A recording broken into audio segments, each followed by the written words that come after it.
Okay, good afternoon, everybody, and welcome to this beautiful setting here this afternoon. My name is Fernando Vicario. I'm the country executive for the UK for Bank of America here in London. So welcome, and also welcome to our panel speakers that I will introduce in a minute. Now, we will have a stimulating and very energizing discussion about a topic which is very important. And the topic is about reading and having the ability actually to create trust, to create actually confidence, and to open doors for the next generation. I say this in my capacity as father of 2 daughters and in my capacity as very young grandfather of 5 grandchildren. It matters because the launch of the Mind the Gap initiative coincides with the National Year of Reading. So great to have obviously the government behind this, great to have a public-private initiative going, and we are the private side, and we are of course energized to be with you. And more importantly, our panel today will actually explore the insights and solutions that we can bring to bear from talking to action. And action is what matters. And I say this because we are joined by this incredible panel, and we have Ben Cajee, BBC's children's and BBC sports presenter. Ben, I feel I know you, but I say this to all the public speakers, of course, that I know from YouTube, so it's great to have you here. Secondly, we have Emily Jack, CEO of Bookmark Reading Charity. Thirdly, we have Alison David, Head of Insight in HarperCollins. And then we have Hannah, award-winning author and World Book Day author 2026. Congratulations for 2026. And then, of course, moderating this discussion will be Alex Jones. Alex, I felt I also know you, because obviously you are the host of the BBC The One show. So the real objective of this event here today is actually to turn the page on inequality and write a brighter future for the next generation. And with that in mind, I'm going to hand over to you, Alex, to guide us through this. But most importantly, there's a Q&A afterwards, and we encourage you, we actually suggest that you ask a lot of questions to this very distinguished panel. Thank you, and let's have fun.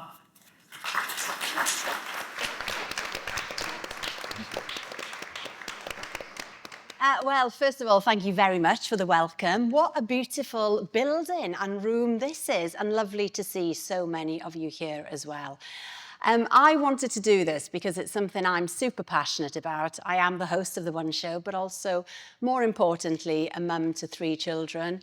And for us in our household, reading is a priority.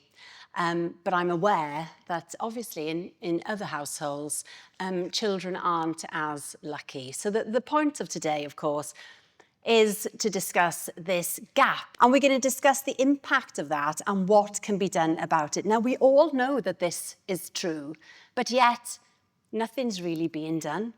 So hopefully the point of the discussion today is to really dig into that and find out why, what we can do. Is it support from schools we need? Is it support from parents at home? How can we help as individuals? How can we volunteer? And hopefully by the end of this panel, we'll have some answers and a way to move forward positively. We've got a brilliant panel here who've got all the answers, I'm hoping. But first of all, if you would like to set up, Emily, the Mind the Gap campaign, what it's about, why it came to be. So, thank you. Mind the Gap campaign is Bookmark's campaign to raise awareness about the literacy gap. And we launched it at the start of the National Year of Reading. And to kickstart it, we commissioned a one-poll survey to find out the difference between what adults in the UK thought about the literacy crisis and the reality. And it was really interesting. So 59% of adults in the UK are not aware that currently 1 in 4 children leave primary school unable to read well, but yet 96% of adults want it to be in the media, but also know it's important. So there's a disparity there. I suppose people maybe who aren't parents, people who are not working in schools, you understand why they wouldn't know about it. Although it's 1 in 4, which is truly shocking, it's actually exacerbated in disadvantaged communities. So I think that's why there's this public perception which is uneven. And out of that 1 in 4 that leave primary school unable to read well, only 1 in 10 of those children in disadvantaged communities will go on to get English and Maths GCSE, which is truly shocking. But we need to raise awareness. We're very grateful to all of our supporters The National Year of Reading is a great way to kick off raising awareness. And if we can get the public momentum behind it, then that will really help. And then we target, Bookmark specifically, schools in disadvantaged areas to make sure that they have high quality reading materials, one-to-one reading programs, book bundles, we build libraries, train up teachers. We do so many things with our targeted interventions to help be the boots on the ground solution for the problem. And we all know, of course, that this will impact the children as they grow up. It'll impact the future that they'll have. But, you know, give us, I mean, you have looked into it and done a deep dive on it. Tell us the impact then that it has on young people who are behind in reading as they get into sort of comprehensive school. Well, like I said about the GCSEs, but we close opportunities to them when they leave school. You know, it's hard to get a job. 6.6 million adults in the UK, I find this stat truly horrendous, you know, struggle to read health guidelines.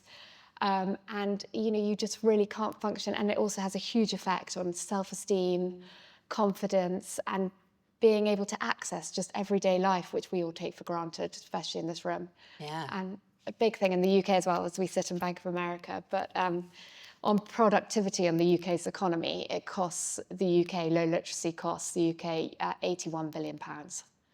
So, yeah. So, I mean, it's not just the obvious impact then that's at stake here, is it? No. So you talk about disadvantaged areas and doing work with schools in those areas. What are the challenges that the schools are coming up against? Because some parents might say, well, it's the school's job to teach my child to read. You know, it's their job to get those children excited about reading.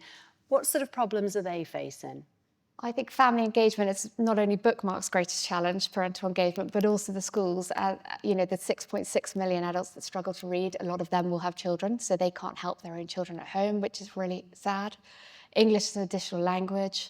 We're competing with technology as well. And then you've also got the cost of living crisis, where parents are maybe both working, 2 jobs, night shifts, that sort of thing. It's just time and trying to make sure that reading for pleasure is an everyday life, whether it's on your way to school or in board games, recipes. It's really hard and challenging for some families.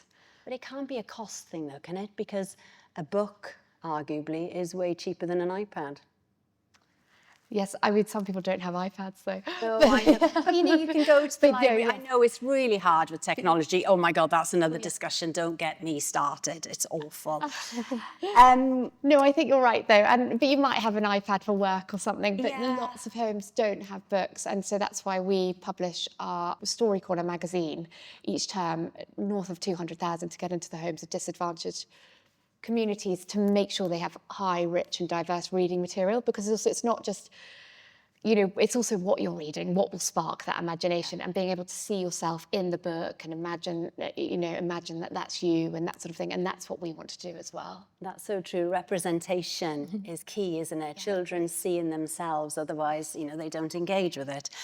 Okay, so who do you think is sort of more culpable here? Is it the schools or is it parents in helping children to find a spark for reading, to find a love for it? I don't think anyone's culpable. I think it's a product of our society, and this has been going on for decades. And I think, you know, if parents are illiterate or English as an additional language, they will struggle and we need to help them. But then schools, we've had the highest amount of budget cuts since 2017, and that means teaching assistants. And reason really why our volunteers are so important is because they can provide the one-to-one time that maybe schools can't support now that they could. So I don't think it's a blame game, but I think we need to make sure that we crack the nut, and that's what Bookmark Reading wants to do. As well as, you know, Ben, you're an amazing role model. We've got the author Hannah, and then Alison, who's sort of heading up HarperCollins. So I think everyone can work together collaboratively and do their own piece of the jigsaw puzzle. And that's the lovely idea, isn't it, of volunteering, because parents are up against it, you know, in so many different ways. And if we can all help support schools and parents, it'll help move all this forward. I can see that you three are chomping at the bit here, ready to put your opinions and ideas across. So let's move forward then to what we do. So Emily's beautifully laid out what the problem is. Let's look at solutions and how we move this forward. We'll start with you, Ben, maybe, because, Okay. I mean, I'm a bit starstruck. Having had 3 small children, you know, you are on in our kitchen sort of every morning. And I think CBeebies stories have played a big part in our house, as they do in many households across the UK, I think. That's a good starting point, isn't it, for getting children interested and also familiar with the concept of reading before bed. Yeah, definitely. Thank you. That's really kind of you to say that, by the way. Hi, everyone. Yeah, I didn't wear the flamingo costume today. It's a shame. I know, I probably should have done. Yeah, I mean, I've been on CBeebies now for nearly 11 years, which is a long time. But I think I've always looked at it that we have kind of a responsibility to our audience and all of our audience as well. You touched on it earlier in terms of it's really easy, especially like in TV, to go, oh, you can engage with this, you know, get in touch online, or use your iPad, click here, or talk about, oh, you've got avocado on toast. Like there are lots of things that are written from kind of a very middle-class privilege perspective, and then caters to that kind of audience. So I've always been really mindful that we're there to support all of our audience, and I don't see myself as a role model, but if I can help young people in whatever way it is, whether it's about literacy or numeracy, making a fool of myself and not taking myself too seriously by wearing a flamingo costume, or talking about equality and representation and just being kind and why those things are really important, then that's massive. So if we're able on the channel to talk about a bedtime story, and it helps if Tom Hardy's read it or something. Always. Yeah. But like normalize educational content along with me rapping with a puppet dog. So to have that kind of versatility and say, yeah, it's all right, you know, to be, I'm not young anymore, but like You are, Ben. a young You're a fetus. doing these things that are supposedly like cool. Because you know, I remember growing up and people were like, reading isn't cool. And there's this stigma around that. Well, it is, and you can have a moment for yourself. And you know, we did a Bookmark event before Christmas in Oldham, and there were these kids opening up boxes of books, and just they lit up, and they're holding something that feel that kind of pleasure and engage in something really, really important. So you touched on it earlier, but it's a combination of schools and parents and role models, and obviously technology plays an important part. I'd love to have a brick phone, but I wouldn't. I got the train from Bristol today, and you have to have an app on your phone to park, and you have to have an app for your ticket. And if you can't read, you don't know what platform you're on, and you'd get lost in London. And so you have to be able to use technology, but it's the way that you go about doing that and the way that you interact with the world around you, I think. The important thing really is still seeing reading as something that's special, as a pleasure, isn't it? Now, Alison, you work for HarperCollins and obviously publish tons of children's books. What have you found then? Because you've done in-depth research, haven't you, consumer-wise, on what people like, what strikes a chord with children. What does your research tell you? Well, what we know is that the reason that lots of children don't want to read, even if they may struggle with learning to read, which is obviously where the volunteers come in to help them with that, but they don't want to read because they don't think it's cool, because they think of it as a subject to learn above all else. So there's the kind of instructional and pressurized environment that you have in school settings makes children think, oh, I can be good at reading or bad at it, and be evaluated. So that's the last thing they want to do in their free time, is kind of, repeat that whole experience. So the kind of barriers are all kind of connect together, because unfortunately a lot of children are not read to at home either, or read to very infrequently. So they're not kind of getting that pleasure, so their main experience of reading is as a task. So I think one of the things that really works to help children feel that reading is for them is when you take the pressure off. And then you can do that in a variety of ways, and we've done various pieces of research around that. But this is where the volunteers can really, really help, because it's a lot of it is about the psychology of it, the language you use. You know, well, this book's so exciting. You know, because a lot of their mindset is negative. It's like, oh, this is just a subject at school. So I think that's a really big issue. And then, of course, like I said, it all kind of interplays, because then you've got screens and sort of digital entertainment, which is so exciting. So when you get home and you've got free time, you're more likely to choose to do that. Yeah. Parents are incredibly busy, you know, working really hard, don't have much time. And a lot of parents I've found think that getting the school reading homework done is more important than reading a bedtime story. So all these things cumulatively kind of build, and you get this, children just have this idea that reading is a subject to learn and not a fun thing to do. So school situation, of course, you have to children have to learn to read, exactly as you've just said. You're excluded from society if you can't read, but if you can read, it doesn't mean you're going to choose to.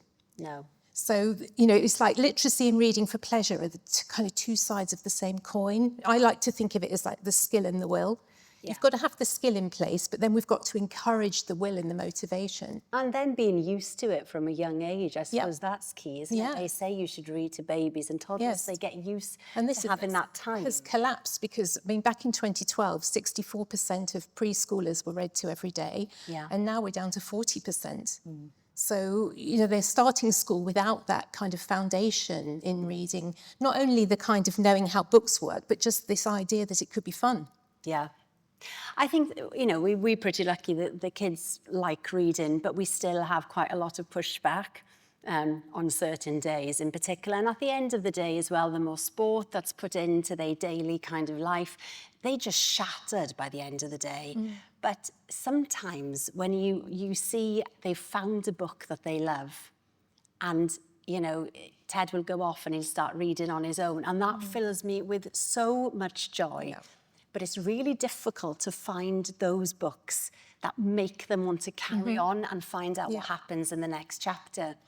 So for you then, Hannah, an award-winning author, you know, being a children's author is difficult, isn't it? Because now, is this discussion, we're up against so many different obstacles in a way. I mean, what's your take on it? There's so many questions to you. And how do you find stories that you feel confident that the children will want to read? Yeah, I mean, firstly, this feels like I'm on like a version of the One Show as well. It's like really exciting. It's great to be here with such a lovely audience. Yeah, I'm lucky that I get to go to a lot of schools, a really sort of a cross-section of schools across the country, even across, you know, I do lots of virtual visits abroad as well. So I see private schools and really deprived areas. And you know, you go to a private school and you often kind of sell your books at the end. That's part of the way it's set up. And they might buy 4 books each. You go to one of these schools in a really low-income area, and they're we donate the books because they might not have even had their own book before. I went to a school last year in Swindon as part of the National Literacy Trust, and they were just so excited. They'd never seen an author before. You know, and then my parents weren't authors. I don't come from an author background. I come from a kind of, quite a working class background, and so I didn't know my pathway. And so when you go into a school and you present the opportunity for them, well, here's a possible pathway, their eyes light up.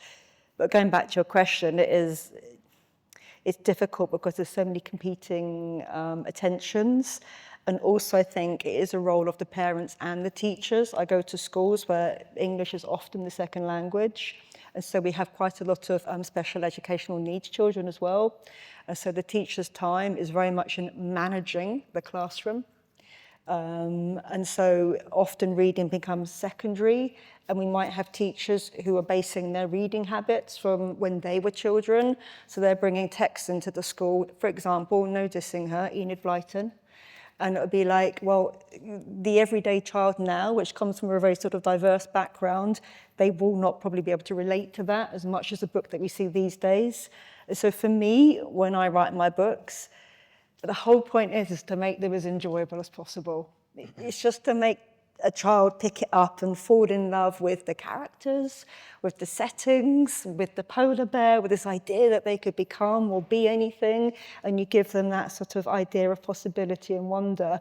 And every author will have this story that you've met a child or encountered a child via a teacher that says, oh, yours is the book which has unlocked my child's reading. And that is the greatest privilege of being an author, to be that author that has been that caveat or that doorway into this imagination, into this world.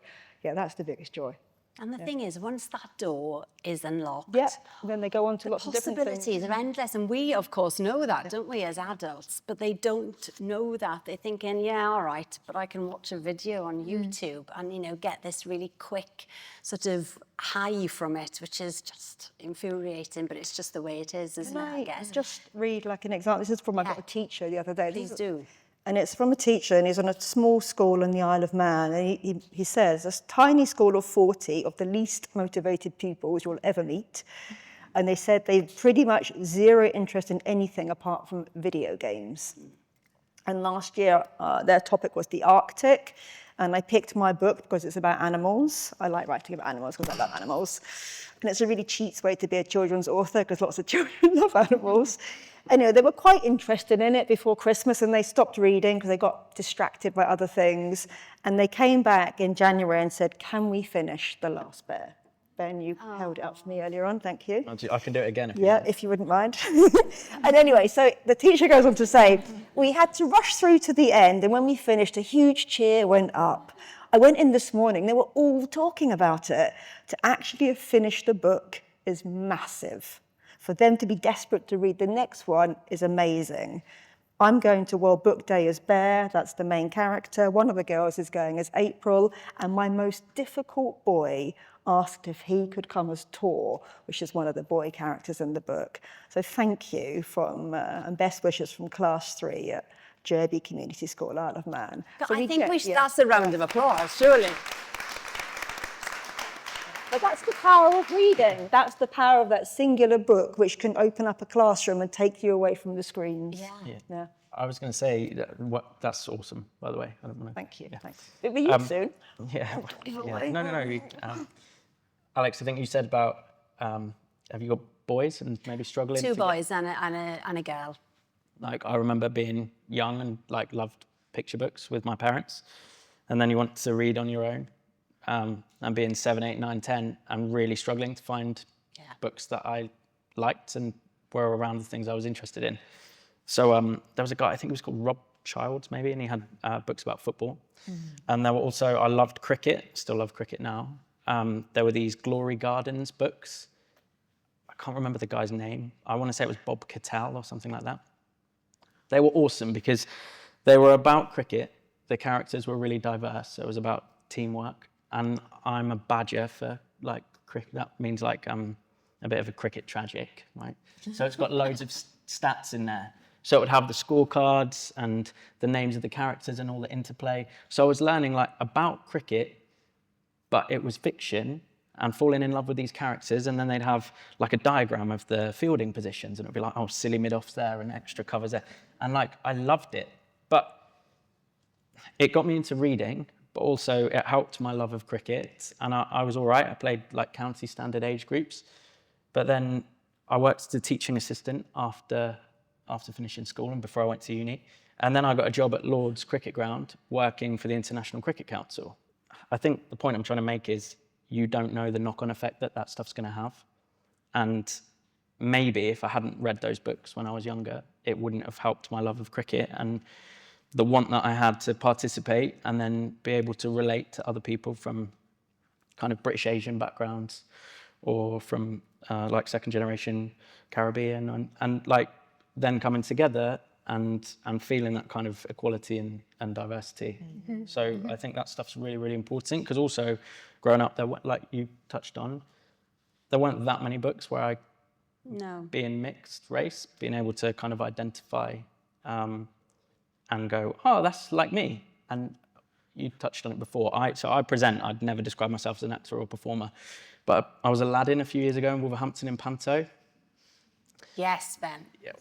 So the idea of singing I would prefer to do almost anything else. I'm not going to do it. No. I've heard you sing It's Fine. It's not. I had to sing Defying Gravity with Zoe Burkett, who played Tina Turner in the West End. And I was flying on a magic carpet and she's singing, and it was like, this is ridiculous. But one of the best things, it was 60 shows in 5 weeks, so you are absolutely ruined. But there's this note came through from this little boy, and I never, even growing up, when we were in Devon and there were like 5 non-white kids out of 1,500, I never saw myself as being different until I got racially abused, and then was like, oh, right, okay. But this kid wrote this letter and said he had never seen anyone who looked like him on stage before. And he was like, oh, it made me think that I could play Aladdin one day. And that's one of the best things for other than singing with Zoe Burkett, that was one of the best things. That was the highlight. Yeah. But Alison, you must know all about this because, of course, this is something that is talked about more and more. Children need to see themselves in books. The days of Enid Blyton and I sort of have this lovely idea that the children will read all the famous 5, and Ted, to be fair, has read quite a lot of it and loved it. But in reality, they want something a little bit more dynamic. They want to see themselves. They want to recognise the life that they live in a book. Yeah. So what are you as a big publishing house doing about that, and how are you trying to help children to find themselves? There are so many books. There are so many that do represent children from all different backgrounds. There's so much choice out there. The challenge is helping children find them. It's not that they're not there, it's just that they're quite hard to find. And so, for instance, in the school setting, it's really important that teachers are aware of contemporary children's literature so that they can make recommendations. But then again, I mentioned psychology before. A really important aspect of this is that children, you can recommend books to children, but they need to feel as if they have chosen them themselves. And I'm sure you found that with your own children, because they're getting instructed to read this at school, and reading schemes and so on. And actually, even well-meaning gifting can miss the mark. If you really desperately want your nephew to read and you buy them a book that they haven't asked for and they're not keen on reading, it might actually backfire. Yeah. So we need to help children find them themselves, because they need to feel that the decision to read and that book is their own choice. And again, that's something that volunteers for Bookmark can do, because it's about kind of making yourself aware of all the current books, if you can, and then actually saying, have you thought of this, or what about that? But not forcing it, Hannah's books are absolutely fantastic. I think, we're thinking about solutions here, but I think in the case of Bookmark volunteers, a really amazing thing would be to read the children's books yourself. Read The Last Bear, and say to the child that you're working with, let's read this together. You read it this week and I'll read it, and let's come back and talk about it next week. Yeah. So with volunteering then, Emily, how does it work? How can people get involved? And how much of a commitment is it, I suppose, is the other question. Well, so 1 hour a week really can change a child's life story. So it's 1 hour broken into 2 30-minute sessions, and Bookmark has a great option, which is volunteering can be online or in person, which is fantastic. So you could do it from the comfort of your home, and it's quite flexible. Once you've signed up to the times, we'd like you to stick to them.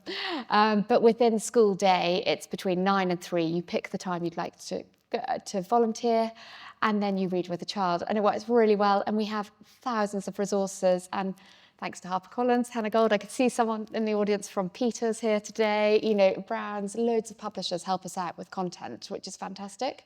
You Google, but often it's books that are at the top of a list for one or another reason. Sometimes it's not actually the books that are the most engaging. No. Is there a list? Do you have one at Bookmark where, these are the, top 10 brilliant books, or, suggested, and, they can change, but, where do volunteers, parents, teachers go for that information? So if you head to our website, every term we do a curated list, and it's on a different category or genre that teachers have told us isn't in schools. So it might be, poetry. We did one on magic recently, so that was a great way of getting fiction into schools. And we ask literacy experts or authors to curate the list. So those are all on our website. So we have lists on different topics, and those are sort of 20 books that are really high quality, diverse, and new as well, books that parents could think about for their children. And we also appreciate that some parents can't afford books. So also when we go to schools, we often, through our Literacy Partner Programme, fully fund a book fair so that children can have that voucher and go and pick a book that they'd like. I think is the choice thing. So for parents who can afford to take their children to a bookshop, that is one of the best things you can do.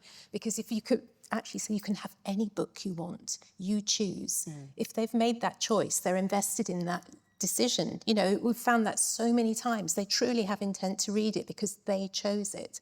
So to give them that kind of sense of autonomy and agency, and to say, put a £10 note in their hand so you can have any book you like, it's magic. It really works. Well, we can all remember that, I suppose, can't we? And it is magic. How many parents, what's the percentage of parents that read to their children at night these days then, Emily? It's typically under 50% that read, so 21% of parents read frequently, but then sort of 40% read to their children. It is pretty dire, to be honest, and that is through a lack of time, barriers, different barriers, but we really need to be reading to our children, particularly, mothers and fathers, if that's a possibility, to have different role models, and then, also to try and get the local community into schools as well. 2 years ago, we launched an amazing volunteering option, not just for adults, but called Reading Mentors, where we get 14 to 18-year-olds in schools. And it is truly wonderful because it's that older peers sort of mentality of making reading cool, and sort of young boys and girls see people who are just a bit older than them, but they love reading. And it's been a huge success both ways. The 14 to 18-year-olds get accountability out of it and also get to sort of feel really grown up, but also do an interview and training to do it. And then the younger children get that joy and ignite, and the older children ignite the joy of reading. That is a brilliant idea, isn't it? And for the parents then that don't read to their children anymore, and of course, as you say, there's time pressures, there's, people have jobs, some people have jobs in the evening, which isn't an ideal, but luckily my husband does the bedtime reading in the week and I'll do the weekend, and we absolutely love doing it. But is it because, is there a lack of understanding of how important it is? Yeah, I think our survey shows that as well, that people sort of know it's important, but yet they don't quite understand the difference between it being important, but how it can change life opportunities. And that reading for pleasure, Alison touched on it, a skill and a will, but that will lead to the skill and vice versa. So our volunteers try to ignite, motivation, enjoyment, and confidence in reading, and then that in turn will lead on to reading attainment. Wow. Yeah, I think what's quite interesting is this whole interplay between learning to read and choosing to read. So a lot of parents that I've met think that once their child can read, once they've mastered it, that's it, job done. I don't need to, get involved with that anymore because I'm so busy, I've got a long day at work, I come home and I'm tired. So they assume that once their child can read, they will read. It's not the case at all. Children need to be read to all the way through the primary school years and ideally into the early secondary years, because how else do you get a habit apart from doing it frequently? And they've got so many distractions in today's world with digital and all these other things. And like you said, all the other after-school activities. So, I struggle putting Instagram down. Imagine, and I'm supposed to be grown up, Imagine if you're 8 years old, how are you going to self-regulate? So parents need to do this and carve out the time. And we know that when children are read to frequently, they are much more likely to also read themselves. 3 times more likely if you're 8 to 11 to read yourself every day if your parents read to you every day than if your parents don't read to you. It's also that time though, isn't it, where you have with your parent or your carer or your grandparent or, you know, whoever's a babysitter, whoever it is, it's quite special time to have that quiet time, just one-on-one, isn't it? And even as they get older, when they're so shattered at the end of the day, if you can read the chapter for them instead of them doing it, it's still a lovely experience. Yes, and it's that positive psychology again. I keep talking about the psychology of it, but if there's pleasure in it, then they're going to associate books and reading with pleasure. Otherwise, they'll associate it just with homework. And kind of also it's what you see. Like I remember being young and seeing my parents reading for pleasure, and then you're like, oh, okay. So it's not kind of enforced in that way. And you're like, because then it becomes really normalized. But I have really vivid memories. Even like I remember my dad reading Nelson Mandela's Long Walk to Freedom, and I remember exactly what the front cover looked like and how thick it was. I was like, that book's massive. And I've got a copy of it, and I've still never read it. I've read bits of it, but I remember that really clearly. Yeah. And you guys have touched on it already, but like the smell when you go into a bookshop. Oh, fantastic. Yeah, my girlfriend, she loves it. If we go out and I want to make her happy, I'm just like, do you want to go in Waterstones for plays? It's hard though nowadays. Like, as a parent, I really also think terrible. I sit in bed and I read the news on my phone, or, you know, as in it's harder to role model. I think, you know, not just, you know, we could say some families are terrible at it, but everyone, I think it's a real struggle. Yeah. I mean, yeah, of course. And that is a big discussion point, isn't it? You know, people say now, and we know that children shouldn't see us sit there scrolling. Have you done, and I'm sure you have you done research into how damaging that is, children seeing their children, seeing their grown-ups and their adults sitting there with a phone in their hand as opposed to a book? 37% of parents say, you know, digital distractions are a huge thing. I do know that, but we haven't done exact research. I don't know if Alison has. No, I know that 2/3 of children say they'd rather watch TV, go online or play video games than read a book. So that just shows you, you know, because it's easy, isn't it? It's quick and easy to get involved in something digitally. The payoff, it comes fast. Reading, we all know when we love reading that the rewards are so rich, but they don't come instantly. So you need reading stamina, you need an attention span, you need to have reading role models, and all those things need to be in place to feel that reading could be for you. I also think though as well, like, because if you keep telling children that reading is good for you, it's almost like, well, you must eat your greens. So it becomes something you're going to have an adverse reaction to. So you've got to pitch it in a way which isn't like, well, you're doing it because it's good for you. You've got to make it this entertaining, give it an entertaining vibe. And so where you read is really important, the reading environment, creating cosy, comfortable, safe reading environments. If a school is lucky enough to have a library and they've got bean bags rather than desks. Yeah, I know. When adults read for pleasure, it's not upright on a hard plastic chair, is it? You know, and we're expecting children to kind of get engaged with reading in the school setting when they do this dear time, you know, drop everything and read. And it's just like, you're being instructed to read again, aren't you? So yes, it's all about the environment, the setting, the psychology of it. They're constantly told reading's great, but they don't always experience it that way. It's a mismatch. And what is the sort of the upside then? I mean, we all know, but what have you found out in particular is, you know, if you can make this gap disappear, I mean, it won't ever probably fully disappear, but make the gap less. What is the upshot of that then? What's the bigger picture? Well, I mean, we want a world where Bookmark doesn't need to exist. So we want to put ourselves out of a job, but because our vision is that every child can read. But the upshot of that is huge. I mean, we'd have a society where mental health is better, you know, confidence levels, people aren't isolated. Also, we find a lot of people, you know, it's okay to say, I'm bad at maths, but no one really says, I can't read. And so those people feel so isolated and can't go into a restaurant, can't do any of that, those kind of things, read a bus pass, read health guidelines. And we want to change the statistics of that 6.6 million adults struggling to read every day in the UK. And we can do that by getting into primary schools and breaking the cycle that way. And sorry. Well, I was just going to say, yes, you're totally excluded from society if you can't read, but the real magic in attainment happens when you then choose to read, when you read for pleasure. So children who read for pleasure do better in all subjects, even maths. You know, that's quite incredible, I think. And it's a kind of vehicle for social mobility. So the OECD says if we can engage children in reading for pleasure, what do they actually say? I should read it out to you. Finding ways to engage students in reading may be one of the most effective ways to leverage social change. So stage 1 is being able to read, and stage 2 is encouraging children then to choose to read, to read for pleasure. I guess it's about balance as well, right? I was off yesterday, and I was like, I want to play Red Dead Redemption on the PlayStation for an hour. Tut.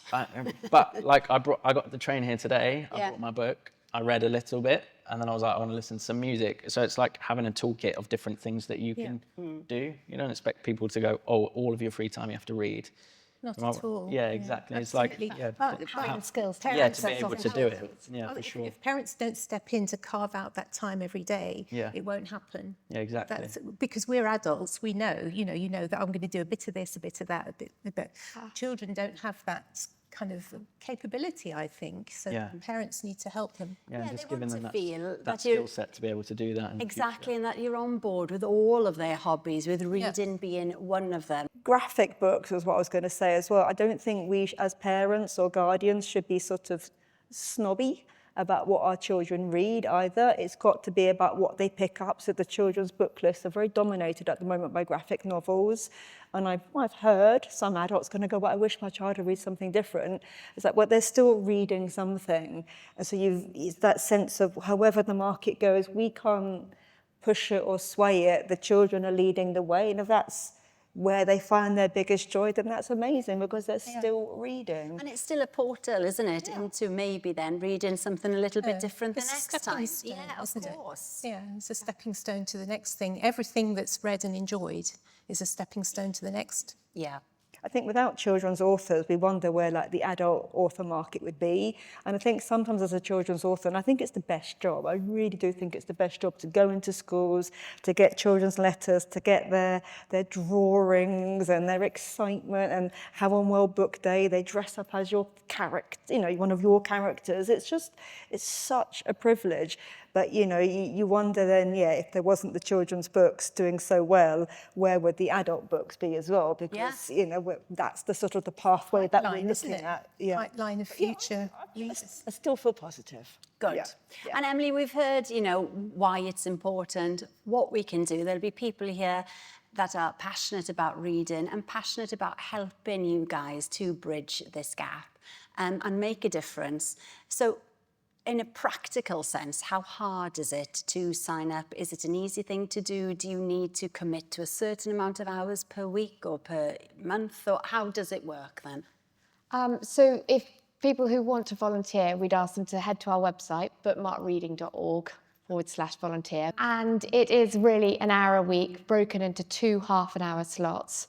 And we ask that a programme is 6 weeks in length, but we ask that volunteers commit to at least 3 programmes or a year, really. We'd love, because, you know, 6 weeks and then out is very helpful, and schools will often ask volunteers to do another programme with that child and then another. But it is flexible in the way that you can stop and then start again. Okay. So it really is not a big commitment, really. It's an hour a week. And it's just we tend to find that once volunteers are signed up, they love it and they don't leave us. But it's just taking that plunge and, you know, signing up. And those volunteers could, like the email you read from the headmaster, could completely transform a child's experience of literature for its whole life. I imagine mean, it's really that's the thing. rewarding, you know, to be Yeah. a volunteer, to have that contact with a child and to see them sort of grow and change. It just must be one of the most special things, like an emotionally special, and we haven't touched upon the emotions of books. We've talked a lot about statistics, but books create an emotional reaction, and, you know, you're sort of spreading this joy and this love, and to be a volunteer just must be the most special thing, Yep. I would think. We have so many stories from volunteers where some have said, you know, they're now living on their own, they're elderly, and it's given them a purpose, which is so special. And also just other stories where people have said it's been better for their mental health, given them some structure, and also that connection to children again that they maybe loved previously but don't have access to anymore has been wonderful. And a lot of people do it from home, about 85%, and then 15% go into schools. Now, we don't mind, we love volunteers, but it does show how accessible it is to everyone in the community. Okay, should we go to some questions? I think we've covered a lot there, haven't we? Somebody's got a microphone, I think. Here we are. Hi, I'm Gail. I'm a Bookmark volunteer. So one of the news stories this morning was about children entering primary school and being very inadequately prepared. And I was absolutely horrified to hear this idea that children were going in school, didn't know what to do with the book, and they were tapping it, you know, like they would a screen. But I think, so you've touched on it a fair bit, but I was particularly interested to know what people felt about the challenges parents have with literacy, and those parents who haven't got the confidence to read with their children, and how that might be overcome, particularly before they start school. So those children who are starting school at a much lower level, and how they might be better supported. That is such a good question, isn't it? Because, you know, there are those parents that don't have the confidence to read with the children because either they can't or just don't feel they're the right person to do it because maybe they were taught late in life or whatever. How do we overcome that, Emily?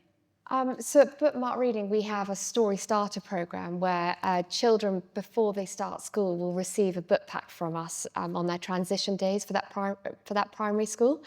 And it has a book in it, but it's also got puppets, it's got games, it's got flashcards, and it's got lots of different ways for parents who maybe aren't so illiterate and need some help or need confidence. They can help prepare their child for school. And also that tapping the books story that you just said breaks my heart, but it is crazy that we live in a world where 1 in 7, if you take it to schools, primary schools don't have a library, and that's exacerbated in disadvantaged communities, yet in prisons it's mandated that every prison should have a library. So, you know, we really have to get the foundations right for our children to understand what it is to hold a book and to provide that right environment. Yeah. I think again, that idea of the skill and the will, it plays out right from the beginning, really, because there are quite a lot of parents who think that reading is for school. You know, it's a subject to learn, so I don't need to worry about that. They'll get taught that when they get to school. If they weren't read to themselves as children, it's not in their kind of hinterland, you know, then why would they think to read to their own child? Yeah. So yes, there's all sorts of things. And yeah, if English isn't your first language, you know, you don't actually have to read the words. You can look at the pictures, talk about what you see. But I think there's a real lack of information actually out there. I mean, as I said earlier, 64% of preschoolers were read to every day in 2012, down to 40% now. Something's happening. There's some mismatch. There's a shift, isn't there, somewhere? Not enough information out there, or, you know, yeah. I think also like talking about audiobooks, if you know, we can listen to audiobooks on car journeys as well. Sometimes you don't necessarily have to read a book to be considered yourself a reader. And I hear lots of families that have like car journeys together or going on holiday and they listen to the book together. That is still incredibly valuable. So if someone does struggle with reading, I think audiobooks are probably a little bit more expensive, but that is another way to sort of get into reading as well, just by listening to it together. That is a brilliant solution, actually, isn't it? Yeah. Anybody else? Any questions? Go on, the gentleman. Hi, my name's Graham. I'm a volunteer as well. I just wanted to make the point that also the children really like non-fiction books. I just wondered if anyone had any observations on that. I know from some of the little boys I've been reading with, one little boy wanted to read about Guy Fawkes' life story week in, week out. And then on the way back to class, we'd then play act conversations that he might be having with other characters in the plot. And so it drove an imagination, but it was based on a very factual book, because the conversation sort of implies fiction. But I would definitely want to flag up to people that non-fiction is huge, and that the children choose it. That's what they want to read, and then I'm more than happy with that. Yeah, well, so that's really interesting, isn't it? It's about a fifth of children prefer non-fiction to fiction. So there's definitely a strong interest in it. There's a strong large market there. proportion of children, yeah, about a fifth. And that's interesting, Graham, isn't it? Especially with history-based books as well, because there's such a wider conversation and then stories that can come from that piece of history that you've just learnt about. Fantastic. So do you see that there's a big market in sort of historical books for children? Yes, there is. I mean, horrible histories obviously play a big part Yeah, in that as well, don't they? absolutely. And all sorts of facts. And I mean, as the gentleman said, doesn't have to be fiction. Joke books, books about subjects you're passionate about. We publish books about Minecraft. You can't believe how many they sell. Oh, I can believe. Pokemon, whatever they're interested in, there's a book about it. I can be sure of that. And it's hooking into that interest, isn't it? And then using that as the stepping stone to the next one. And Graham, do you mind if I turn a question back on you and ask you what you get out of volunteering and why you love doing it so much? One of the highlights was 2 little boys. I was struggling to get them to read. And I was panicking because I was now thinking, what am I going to do now? Because I'm starting to do the bit about forcing them to read, which is exactly what I don't want to do. And so I just had this moment where I panicked, thought, go and get the dictionary. And from then on, for like the next month, these boys would be rushing out of the classroom, holding the dictionary, going, I've got the dictionary. And we play the dictionary game where they would pick a word, say the word, and then we'd all have to have, or they give the description, the definition, we'd have to then try and figure out what the word was. And it was just, we were in tears of laughter because they'd be the most ridiculous guesses. And it was just, it was so much fun. But the boys were coming out with the dictionary saying, I've got the dictionary. You're like, whoa, I got such a buzz from that. I really did. Well, it's a real skill, is finding a way to unlock that in them and playing a simple game, but something that ignites their love That of words, enthusiasm. isn't it? Why did you get into it in the first place? Sorry, I feel like I'm interrogating you when you're standing there, poor man. Well, I finished work and I had read all the stats around the impact of children we've seen today about just being sort of disadvantaged off the back of it later in life. And just felt that I was very conscious of the privileged experience I'd had in life where we had books and we read and you sort of take it for granted, but then you have a little self-reflection and go, no, I was really spoiled. I was quite fortunate. We had books at home, my parents read. Have a little bit of self-awareness that says, no, their children are not in that situation. And so I wanted to volunteer and then put the time back into to the schools. And at first I was quite cross about thinking that parents weren't doing their bit and I was being judgmental. But when you listen to the children, chat to them, it's exactly as the panel have said. They're working unbelievably hard. They might not be able to read. Their English isn't their first language. They just can't. So that's where you definitely have to step in and make that contribution because you're filling gaps that other parts of the organisation just aren't doing. Gosh, you're making such a difference. Thank you, Graham, so much. Wow. Thank you so much for being here today. I think we've all learned an awful lot from our brilliant panel. If we give our panel a round of applause.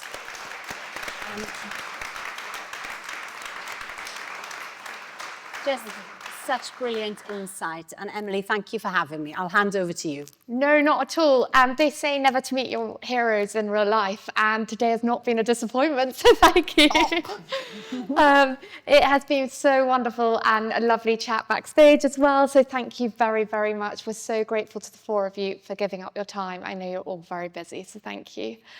Another thank you to Bank of America for so kindly hosting us in this beautiful room that was a post office. It's hard to believe, and how amazing.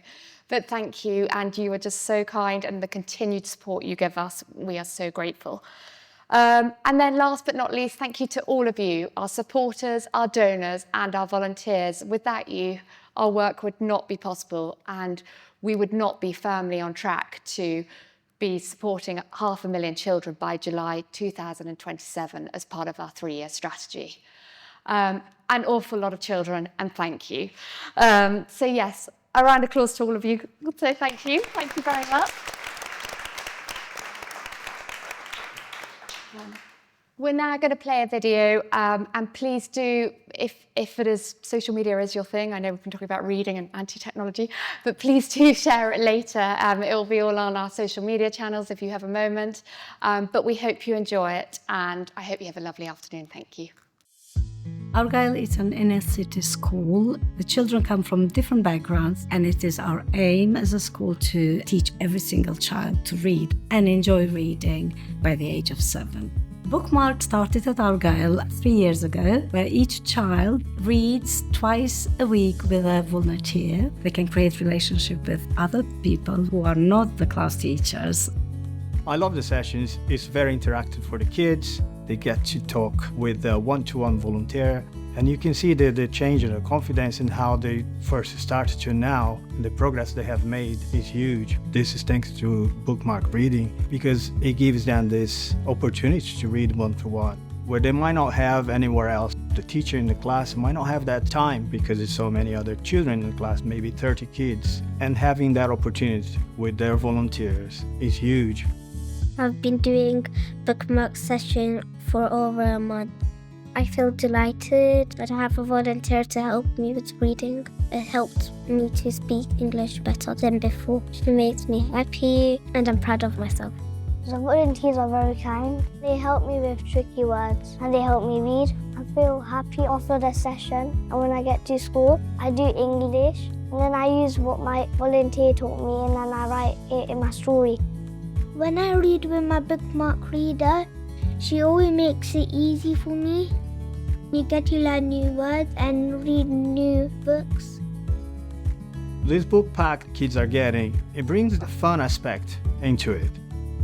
They choose something that they might like the most and they chat with each other. What have you got? What are you reading? Do you want to swap? And the Bookmark reading gives them that gift. It is a pleasure seeing how they've grown in confidence. They are now able to talk more freely and happily about the books that they've read. That will contribute towards them actually enjoying reading.